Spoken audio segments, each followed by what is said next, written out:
we've got one more segment here, and that was great. So I don't know how we're going to top it. And the only way we could possibly try is by bringing one of the people who makes the All-American Talk Show actually go on a weekly basis. Jovani Patterson, welcome to the show. What up? All right. Now, Jovani, tell everybody where they can find you, because you do a lot here at Metro Conservative Media, and you got a lot. You're on the air all the time. So tell everybody a little bit before we get into it. Well, I'm not on the air as much as everybody else. I'm more behind the scenes pressing buttons, but you can go to @JustTheGuys podcast. We go live every Saturday at 6:30. But right this Saturday, I have my housewarming party, so we won't be live this Saturday, but we will be putting out clips. If you haven't seen some of the clips that have been put out so far, we're really digging deep into the subject of communism and what's going on and why we really should be paying attention to the warnings that have been given over the past, 60 years. Right. Now, I got to tell you, while you were giving that intro, I started looking over here in the pile of mail, and you know what I didn't see? Didn't see a invitation to that. It was a digital one. You should have received it in your text. Okay, catch. Come on, Phil. Okay, we're not old school like you, man. I know, man. The mail and stuff like that. Yeah. You got to get into the modern times. Speaking of which, I did check my email. I didn't see my invitation. I didn't think I had your number at the time. Oh, okay. I'll let that one fly. So I do have a question for you, because I'm looking. You're looking very GQ. You got your hat. You got your sweatshirt on. The question I do have is, do you make cowboy hats? And if you do, will it say cowboy hat on there as well, sir? So no, I don't make cowboy hats just yet, but I was thinking about coming out with a line of visors that say half hat. That is good. Okay, go with me here. You know who should advertise that? And Chris, you're going to enjoy this too. Steve Spurrier. Does anybody remember Steve Spurrier? Yeah. Spurrier, yes. With the visor. See, that'd be perfect. Always had the visor. Yes. Yep. Genius. Look, I really got to tell you, I think, on a serious note here, I think Project 21 is amazing. And as I get to know more about it, working with you guys, it's touching, because what you're doing is you're showing the youth that there is another way. There's another way to succeed in this country. And it's so important. And I mean, you guys were ambassadors. Who better than you guys who truly care about the community, truly care about the youth? So I got to say, thank you so much. And that's something that I really feel like, as a program director for WFMD in Frederick County, we need to shine a light on that more, because a lot of people need to know more about Project 21 and the great work that you do. Right on. Well, speaking of the youth, tell us what you have been doing and how that, in the aftermath of all that we've seen, is actually helping to shape society in a better way, even in starting from your own community. Well, if you know anything about me, I've been trying to help Baltimore for a long time. We had a lawsuit against Baltimore City Public Schools back in 2022. I ran for office back in 2020. I ran for city council president in Baltimore City. So those people out there saying you should run for office, we've been there. But the fact of the matter is that the work does start.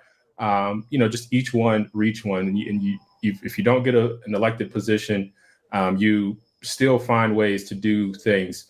But regarding the youth, I have a friend here in Baltimore, Munir Bahar, who's been doing activism work for 23 years, and he's done a lot of these things kind of just on his own, grassroots type.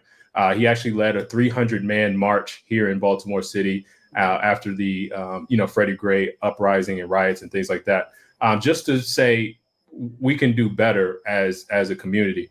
But one of the initiatives, we saw Job Corps starting to close down or locations shutting down, and we see the reduction of trades, that young people are introduced to. And so Munir started the core community, which one of the programs is called Build Core.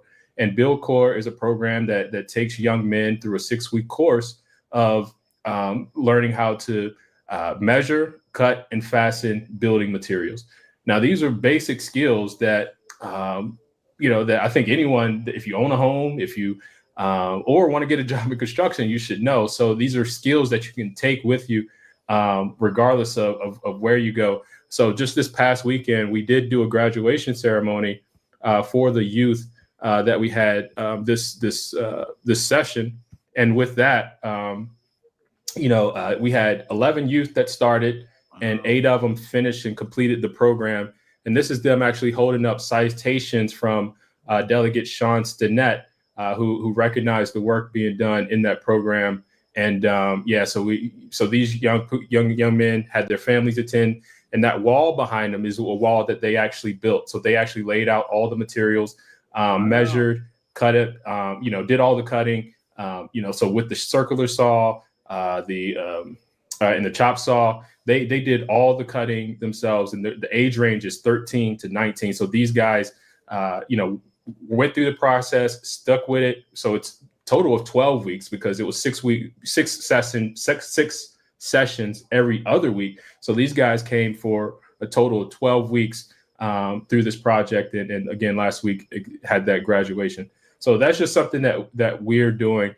And if you wanted to support it, right, I'll share this. So again, my friend Munir, I don't know if you can see this, it might be a little bit. But yeah, so because we want to continue, right, and at the end of this ceremony, each young man went home with a tool bag, right? It was they had a drill, they had a hard hat, a DeWalt bag. So these young men left the program with a tool bag, a literal tool bag that they can take with them, with some quality tools. I mean, the DeWalt tools, that they can take with them to start on whatever projects, that they may have. So that's a little bit about what we're going on. But, you can go to GiveSendGo/core community to donate and support. I would definitely love to have the support, but that is what we're doing. And this is all private sector, no government involvement.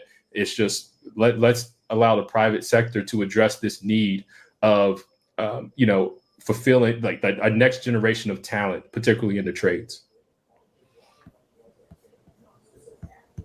Well, that is terrific. And tell us a little bit about, I guess, what was the genesis? When did you say, or when you and your friend Munir and so on say, hey, look, we're going to do this, and what made you pick construction or the basics of it?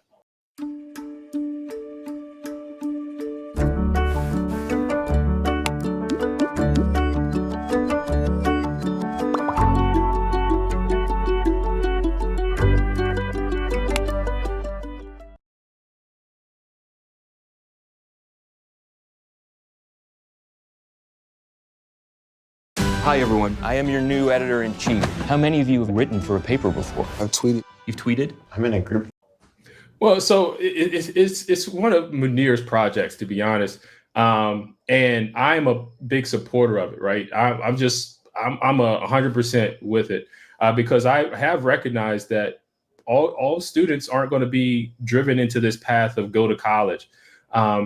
And just the amount of things that even I learned throughout the process is like, man, this is invaluable skills. Why don't more young people get involved and know this, right? So when you have these particular skills, no one can take them away from you, right? It's not a degree in gender studies and then all the gender studies jobs goes away, right? This is, as long as we're living, people are going to need homes and shelters, right? Why not know how to build one yourself, right? If you have that set of tools, in your mind, right? No one else can take that away from you. And we talk about unemployment and jobs and things like that. You will forever be employed. And it's not limited to just construction. Construction is just an entry point because one, especially with young men, right? You're able to take an idea, right? And put the pieces together and then see something you built, right? But in construction, there's a lot of other areas that you can go through, right? There's logistics, there's engineering, architecture, right? But just having that hands-on basic knowledge that can take you anywhere. And that knowledge that you have from a baseline level is never irrelevant. Yeah, Jovani, and I think too, another thing we talk about generational poverty that happened in certain communities, not just communities of color, but white communities. It happens in all generations. What better way to get the generations out of that than doing something like that, starting your own business, being an entrepreneur, and then you have something to pass down to the next generation to hopefully get that family out of the family out of poverty. Well, you got to think too, like what's driving people away from those jobs as well, right? When you think about it, these are the jobs that aren't sexy, right? These are the jobs that they say Americans are too good to do, right? And that right there is destroying a lot of our urban communities, right? Because when you go in Baltimore City and you see the amount of abandoned homes that are there, why not have why these kids from these neighborhoods be able to fix and repair and do these things? Just, you may not have the financial resources, for example, to buy the block per se right now, right? But if you have a community of skilled workers that can build, there's no way that this blight will continue. But again, these are the jobs that the masses or the powers that be want to push away from the youth. They tell them, well, you need to go to college, or you need to have all these kind of abstract programs. And especially young men need to have something tangible, right? They can see what they built, at least early on. So then you can kind of see what you build in here, right? Legos, I don't know how many of us used to play with Legos, but just that foundational element of being able to take a piece, stack it on top of another, and build something that I thought of, and whether it's sturdy or not, whatever, I can see this from idea to completion. And that's what we need more of, not this esoteric kind of education that's leaving more and more youth behind. Agreed 100%. And frankly, I don't really know what jobs are sexy, right? Not even if you listen to the people who are actors and models and so forth, even content creators. Oh, well, no, look at all the hard work that's got to go into this, right? So if you really think about it, so much of it is, number one, what can you do? Because at the core of a job is, how do you serve your fellow man? Because that's what you're doing, is serving your fellow man. How can you create value so that he provides you some value in return? And how can you do something that will be fulfilling? And fulfilling, as you said, it's not something esoteric and abstract. That can be something as, hey, look, I build homes for a living. I can see what I built there. I install plumbing, whatever it is. And so I think that is a great thing that you're doing there, and a great message to promote, because frankly, if you really think about it, the only people who end up, or actually, let me say this, the people who end up working in the big, tall buildings that everybody kind of wants to go work in, those are the people who are not generating much value. They're just consuming it. And all of the value gets generated someplace like building a home, mining something, moving something from point A to point B, like on a train. You get the point. And then the result is, ultimately, some people have to push some paper around. That's what they do in the building. So you want to be where the revenue is created, where the money is made. That's a good point, Phil, because when you go to an industrial area of a city, you really don't realize that is the economic engine, right? As consumers, we're so used to just picking it up off the store, out of the store, or the fresh picked fruit that's in the grocery. Well, it's probably processed several times, but there's a whole logistical infrastructure for a product to go from where the sourcing of the raw materials to something that is tangible. Right. And there's so much money, so much creativity in that logistical process that's completely being ignored. Right. You go down to where it's real bumpy, the roads, the streets, they don't pave the streets. Right. Because it's all trucks. There's so much opportunity and so much money to be made. Trains are down there. Right. It's where all the economic engines of every community, but we just think, oh, an iPhone just appears on the shelf or a house just pops up out of nowhere. Where do these building materials come from? How did they get here? Who's creating these designs? There's so much money to be made. And if you get children and young people involved in the trades early, you start to get exposed to those different elements of the process. So without that exposure, you have no clue that any of that exists.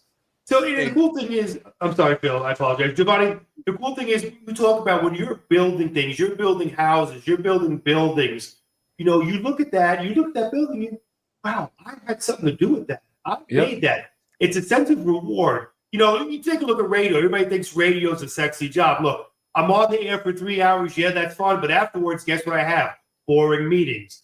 Tons of other things that I have to do, paperwork. When you're building things, or farming is another example. You just talked about where we get our food. Well, we get our food from farming. When you farm, it's just a sense of accomplishment, and that's what the youth needs. And we really need to start spreading the word that, hey, you know what? You don't have to be a millionaire. You don't have to go to college. Like we said, there's so many great things you can do to make a great living. So I'll tell you this, because when you start doing stuff like things from your childhood come, or start to resurface. So I used to work in construction with my dad, right? Wow. So my dad used to have me out there pouring concrete, in the hot sun, summertime. He only paid me $7 an hour, but it was character building, right? And that's another aspect of construction.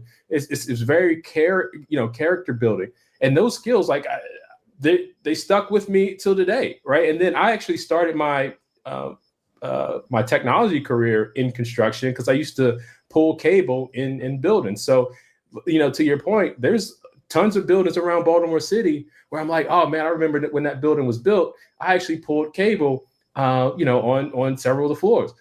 The Kaiser Permanente building out in Frederick, I was in there when it first started.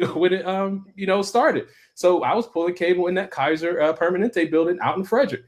So it is kind of cool to see this. Like, man, I wonder, how much of my work is still there. Morgan State, I pulled fiber in Morgan State, the new engineering building back in the day. So it's just kind of interesting, really cool to see some of the projects that you have worked on in the past and say, what, man, I had a hand in that. And Jovani, let me tell everybody out there, everything that he says, I can prove that he's good because I'm supposed to be this big radio personality, and this dope here me couldn't figure out how to get my headsets working. Jovani, because of all the experience he had, told me how to get it done. So there you go. Oh man, I'm a jack of all trades, but master of none. But the rest of that phrase is a whole lot better than being a master of none. There you go, my friend. Well, you bring up a quick memory since you mentioned trains. I think it was 2010, 2011. I took got to ride on the executive train for CSX, one of the major railroads, to go see this tunnel that they had rehabilitated. And we got to the Port of Newark, Port Elizabeth in New Jersey. And we got a chance to go in. But what was so interesting was here's all the people, most of us by that point, we're not working with our hands and so on. And we're supposed to be the important people. Well, they said, hey, you got to get off the train. We've got to get it out of here because we have all of this other stuff, which meant containers and break bulk and you name it, everything that had to come through that port, that had to keep going. They had to get it on trucks. They had to get it on trains, and they did not have time for us to sit there and gum up the works. And when you looked around for all that they had, it was the truck chassis to put the containers on, the ships, the big cranes, all of these things. It's everything that all of us, when we're little boys, would love to work with. Yep. And then the culture comes along, and they breed it right out of us. Oh, no. You want to go work in this office building here and sit in this cubicle, kind of like on The Office. Isn't that going to be wonderful? And so you work really hard in order to do that. And then you realize you get paid next to nothing for a very long time. And it's, something where just about everything you do the next day, there's just going to be another TPS report. So I'm not hating on office work. I've done it a lot over most of my career, except, of course, when my grandmother was making me paint and do all kinds of work on her building. So I'm not going to say that I've done, anywhere near what you've done, Jovani, but I'm glad that you're helping to see a new generation understand that, because we don't live in a world where you just push a button and something appears. And AI, no matter how smart it gets, is never going to be able to replace the importance of doing a lot of this stuff manually. So there will always be a need for this kind of work, and it will always pay well. Absolutely. And the rejection of these things is an element. I'm going to put it out there because this is my bread and butter right now. It's an element of communism, right? Pushing kids away from doing things with their hands, their creativity, pushing kids away from religion and softening the curriculums in these education systems. These are all part of the communist plan that we're all just, kind of falling deeper and deeper into. But I'm gonna cover more on that on my podcast at Just the Guys podcast. So y'all stay tuned and watch over there as well. All right. Well, Jovani, it has been great to have you with us. As always, everybody, please check out Just the Guys on Saturday. I want to thank all of our great folks in the chat.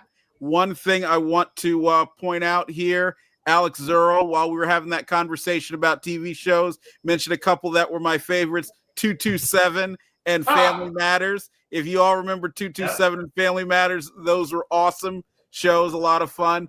For everybody who is a starter, for everybody who is super chatting, all of you, thank you so much for being part of the All-American Talk Show. I know we usually say it about 5,000 times, but we want you to like, share, subscribe, and I want to challenge everybody out there.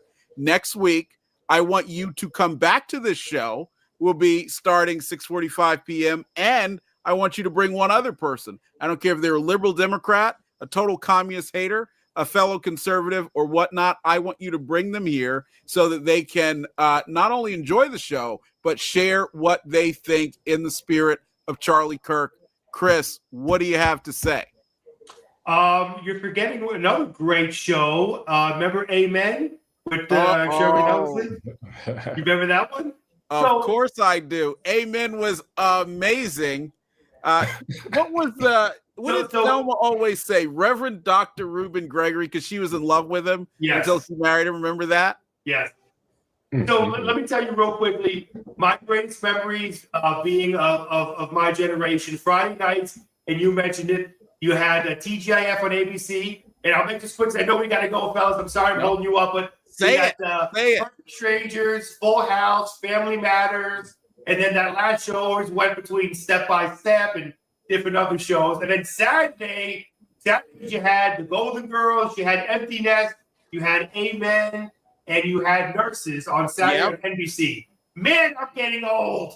Wait, but don't forget. That's right. It was Empty Nest because Dr. Weston would also appear on Nurses. That was so Nurses was a spin-off of of Empty Nest, which was a spin-off of The Golden Girls. Yep. Yeah. Oh my gosh, that was great. And you just knew when you saw those shows, it was going to be fun.